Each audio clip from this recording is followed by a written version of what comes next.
नमस्कार सभी को। आज के इस वीडियो सेशन में हम चर्चा करेंगे जनरली हिस्ट्री सब्जेक्ट को हम कैसे प्रिपेयर कर सकते हैं।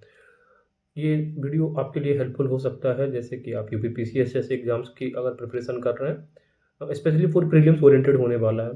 और नियर बाय जो हमारा एग्ज़ाम शेड्यूल है वो रिव्यू ऑफिसर या फिर असिस्टेंट रिव्यू ऑफिसर के लिए भी है, या फिर इस जनरली इस ईयर आने वाली जो भी वैकेंसीज़ हैं जैसे कि बीईओ में भी संभावना है कि हो सकता है एग्ज़ाम, या फिर आगे भी जो भी आपको एग्ज़ाम्स देने हैं, फिर वो किसी भी स्टेट्स की हैं, राइट? देखो, सबसे पहले अगर हम हिस्ट्री की बात करें तो एक बहुत ही चैलेंजिंग सब्जेक्ट है। चैलेंजिंग किस वजह से मैं कह रहा हूँ? क्योंकि बहुत सारे फैक्ट्स हैं, फिगर्स हैं, बहुत सारी चीज़ें हमें मेमोराइज़ करनी होती हैं, राइट? और इसके साथ में हमें ये भी देखना होता है कि हमें कॉन्सेप्ट्स भी समझने होते हैं। और रिसेंट जो भी पेपर एनालिसिस मैंने किए हैं पिछले 2018 से लेकर 2024 तक के, स्पेशली यूपीपीसीएस जो आयोग कंडक्ट करवाता है एग्ज़ाम्स, उनमें एक चीज़ हमें क्लियर ये पता चलती है कि आयोग को बहुत ज़्यादा इंटरेस्ट ऐसे क्वेश्चंस के ऊपर रहता है जो नेम में सिमिलर हो। मैं एक आपको एग्जांपल कोट करूँगा, जैसे India society, national India society और ईस्ट इंडिया सोसाइटी, इनकी एस्टेब्लिशमेंट किस-किस ईयर हुई है। ऐसे 4 या 5 संस्थान आपको दे देता है जिनके नाम लगभग एक जैसे होते हैं, और फिर आपको इनको इनकी जो क्रम होता है यानी कि क्रोनोलॉजी होती है, वो आपको अरेंज करने के लिए बोलता है, राइट? तो एक चीज़ ये है कि सिमिलर साउंडिंग चीज़ें जनरली यूपीपीसीएस को पसंद है। The second aspect is that कि यूपीपीसीएस जो एग्ज़ाम है, ये क्रोनोलॉजी बेस्ड या फिर मैचिंग बेस्ड क्वेश्चंस बहुत देता है, राइट? चलिए अब हम बात करते हैं हमारी स्ट्रेटजी क्या होनी चाहिए। तो नेचर की बात हो गई, हमारे क्या क्वेश्चंस होते हैं। तो सबसे पहली स्ट्रेटजी हमारी है रिसोर्सेज को चुनाव करना। हम किन संसाधनों का चुनाव कर सकते हैं, तो वो चुनाव होता है पीवाईक्यू के बेसिस पर। जैसे कि हिस्ट्री तो सभी पढ़ते हैं, जैसे कि आप नेट जेआरएफ के लिए हिस्ट्री देखेंगे तो वो डिफरेंट होता है। ऑलमोस्ट वैसे हिस्ट्री के क्वेश्चंस पीजीटी में भी पूछे जाते हैं। और यूपीपीसीएस या फिर जो भी स्टेट सिविल सर्विसेज हैं उनमें भी एक डिफरेंट लेवल या एक डिफरेंट नेचर के क्वेश्चंस को टारगेट करते हैं, राइट? तो अब सोर्सेस जब हमने देख ही लिए तो अब मैं उम्मीद करके चलता हूँ कि आप कोई ना कोई सोर्सेस अब तक पढ़ ही रहे हैं। अगर आपको अभी भी अपने सोर्सेस से सेटिस्फेक्शन नहीं है, ठीक है, तो फिर मैं आपको सोर्स बता रहा हूँ अभी। लेकिन अब ये कैसे डिसाइड करेंगे कि आपको सोर्स स्विच करना चाहिए या नहीं?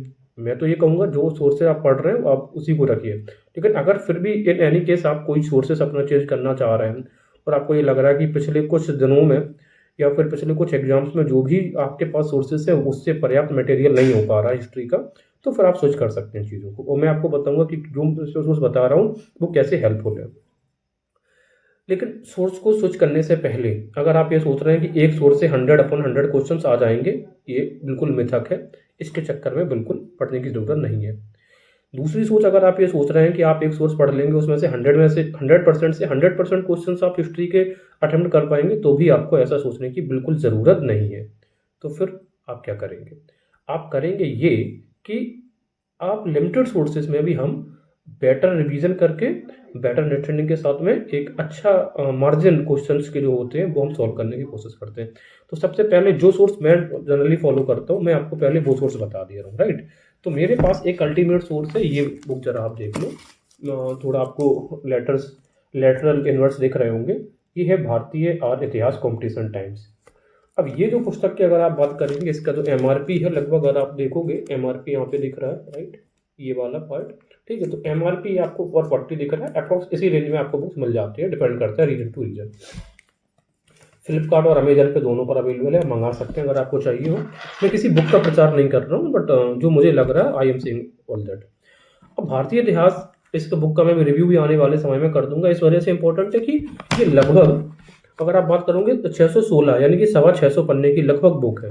और इसमें जो मेडिवल हिस्ट्री है या फिर इंसेंट है या फिर आप कह सकते हैं जो मॉडर्न इंडिया है, ये सबका सब कवर किया गया है।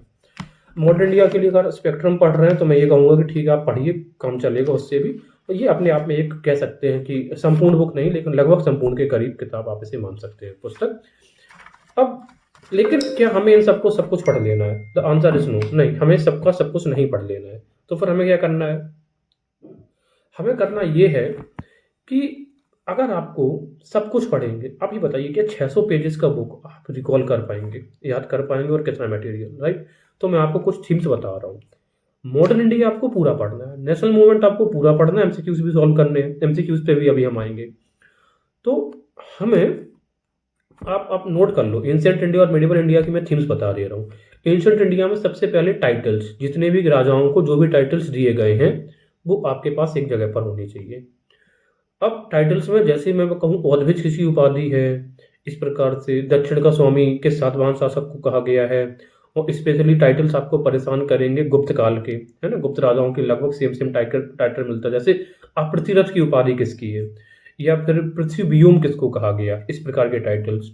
और इसके अलावा आपको बहुत ज़्यादा परेशान टाइटल्स करेंगे चोल पीरियड के। तो ये कुछ ऐसे हैं जो आप देख लो। अगर आप कहोगे तो मैं एक सेपरेट वीडियो, नहीं भी कहेंगे तब भी मैं सेपरेट वीडियो एक उस पे चैनल पे अपने अपलोड करूँगा, जिसमें कि एंशिएंट इंडिया और मेडिवल इंडिया के सारे टाइटल्स कवर हों, लगभग सारे कवर हों जितनी मेरी नॉलेज में है, राइट? तो सबसे पहले आप टाइटल्स कवर कर लो, थीम बेस्ड मैं बता रहा हूँ आपको। दूसरा आप क्या करो, जितनी भी डायनेस्टीज़ हैं, जितने भी वंश रहे हैं, मतलब प्राचीन काल में और मध्यकाल में, उन सबके नोट डाउन कर लो क्रोनोलॉजी बेसिस, और अपना एक उनका हैंडी नोट्स बना लो, 2-4 पेजेस में बनेगा। उसको 4-5 बार रिवाइज करो, एटलीस्ट 2 से 3 क्वेश्चन आपको देखने को मिलेगा। अगर 2 नहीं मिला तो 1 तो पक्का देखने को मिलेगा। मैंने पिछले 5 साल 6 साल के पेपर को एनालिसिस किया है, सिर्फ यूपीपीसीएस वाले ही नहीं, यूपीपीसीएस जे को भी एनालिसिस किया है।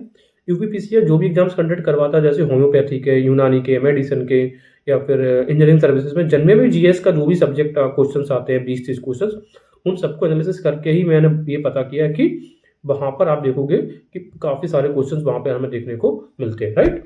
इसके अलावा अब हम जो देखेंगे वो ये देखेंगे कि तीसरा हमारा थीम क्या है। तीसरा थीम हमारा रहने वाला है कॉइन्स। कॉइन्स के बारे में आप जानकारी रखो, जनरली एंशिएंट इंडिया और आप मेडिवल इंडिया में। जैसे अकबर ने किस प्रकार के सिक्के चलाए थे, और वो सिक्के था उनका वजन क्या होता था, कितने ग्रेन के होते थे, गुप्त काल के सिक्के, मुगल काल के सिक्के, ये बहुत इंपॉर्टेंट हो जाते हैं। या अन्य सिक्के भी, कॉपर के सबसे अधिक कौन किसने चलाए हैं, कुषाणों के जो सिक्के थे उन पर किस देवी देवता का अंकन होता है, इस प्रकार की चीज़ें आपको याद रखनी चाहिए।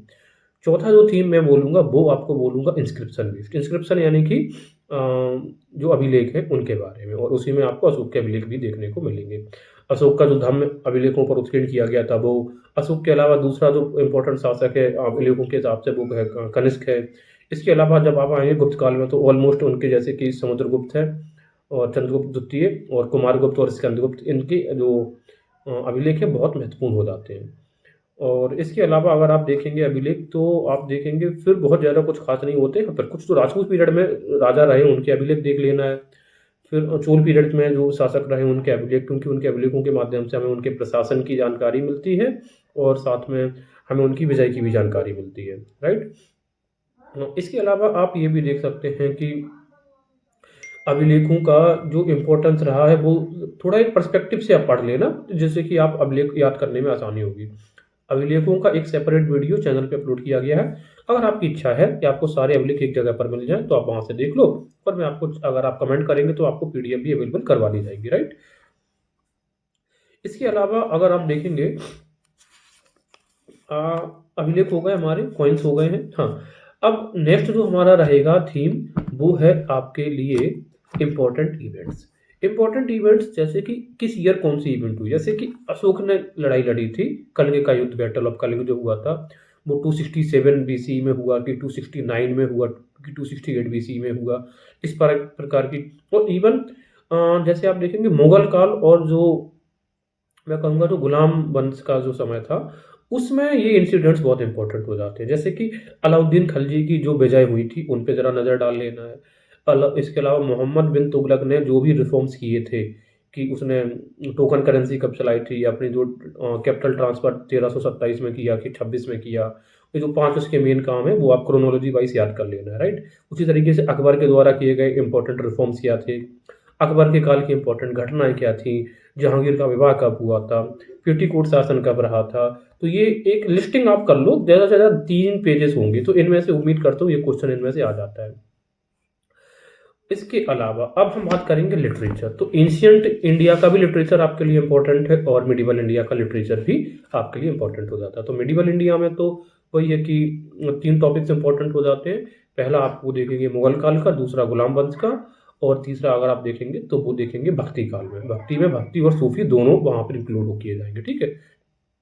ये हो जाता है। एंशिएंट में आपको जो वैदिक साहित्य है, जैसे पुराण के बारे में, और किस पुराण में किन चीज़ों का वर्णन है ये थोड़ा देख लीजिएगा। किस पुराण की रचना किस काल में हुई थी ये थोड़ा देख के चलिए। इसके अलावा आप वेदों के बारे में जानिए, उनके ब्राह्मण क्या हैं, उनकी उपनिषद क्या हैं और किस वेद का कौन-सा अंग है। मैंने हालाँकि वीडियो जो लिटरेचर मैंने अपलोड किया है। इसके अलावा लौकिक साहित्य को भी पढ़िए, जैसे कि कर्पूर मंजरी के लेखक कौन है, बृहत कथा किसने लिखी है, बृहत कथा मंजरी किसने लिखी है, बृहत कथा कोश किसने लिखी है। बुद्ध साहित्य को भी पढ़िए और आप पढ़िए साथ में जैन साहित्य को, ठीक है? तो ये साहित्य का कंप्लीट हो जाता है। तो इम्पोर्टेंट थीम्स अगर आपने 7 टू 8 थीम्स को ही हाँ, एक थीम और रह जाती है एडमिनिस्ट्रेशन यानी कि प्रशासन। तो प्रशासन में जैसे कि अम, गुप्त काल की बात करें या मौर्य साम्राज्य की बात करें या फिर मराठाओं की बात करें, मराठा साम्राज्य का शासन व्यवस्था, चोल शासन व्यवस्था, तो जो क्रिम्स है कि जिलों को क्या कहा जाता था, गाँव के समूह को क्या कहा जाता था, और किस लेवल किस स्तर का कौन-सा अधिकारी नियुक्त होता था, उस अधिकारी का काम क्या था, कौन-सा अधिकारी था, तो एक तो आप ये कंप्लीट कर लो। ओवरऑल मैं ये समझता हूँ मैंने अब तक आपके मोटे-मोटे तौर पर आपको 7 से 8 क्या बताई हैं, थीम्स बताई हैं। अगर आप इन 7-8 थीम्स को कवर कर लेते हैं, तो मैं उम्मीद ये करता हूँ कि अगर यूपीपीसीएस जैसे एग्ज़ाम में 8 क्वेश्चन्स आते हैं, तो एटलीस्ट आप 3 से 4 क्वेश्चन्स 8 थीम्स को पढ़ के ही कर पाएँगे। अगर सब चीज़ आपकी किस्मत आपके फ़ेवर में रहती है, वरना होने को तो ये भी हो सकता है कि एक भी क्वेश्चन ना आए, तो क्लेम मैं कुछ नहीं कर सकता हूँ। पीवाई के बेसिस पे सिर्फ एनालिसिस है, वो मैं आपको बता रहा हूँ जिससे कि आप थोड़े-से हेल्पफुल हो सकें, राइट? अब हम बात करेंगे मॉडर्न इंडिया पे। मॉडर्न इंडिया पे हम कर सकते हैं कुछ भी छोड़ने के लिए है नहीं। अगर आपको कुछ भी एक चीज़ छोड़नी ही है, तो मैं कहूँगा वो कुछ भी मत छोड़िए, राइट? तो ये था ओवरऑल हमारा वीडियो लगभग अवधि जो है 12 मिनट कंप्लीट हो रहे हैं। तो आपको जब अगर वीडियो पसंद आया हो और अगर आपको वास्तव में ये लग रहा है कि मेरे द्वारा दी गई जानकारी आपके लिए निश्चित तौर पे हेल्पफुल है, तो आप वीडियो पे कमेंट ज़रूर करिए, एंगेज होइए जिससे कि चैनल की रीच थोड़ी बढ़ेगी और मुझे भी थोड़ा इंटरेस्ट हो आपके लिए इस तरीके की वीडियो लाने के लिए और एफर्ट्स करता रहूँ आपके लिए। Thank you. आप अपनी प्रिपरेशन जर्नी बनाए रखिए और अगर आपको किसी भी पर्टिकुलर टॉपिक से रिलेटेड कोई भी इश्यू है, आप पर्सनली मुझे आप कमेंट करिए। I will resist to up to you and I will help in whatever way I can. Thank you very much.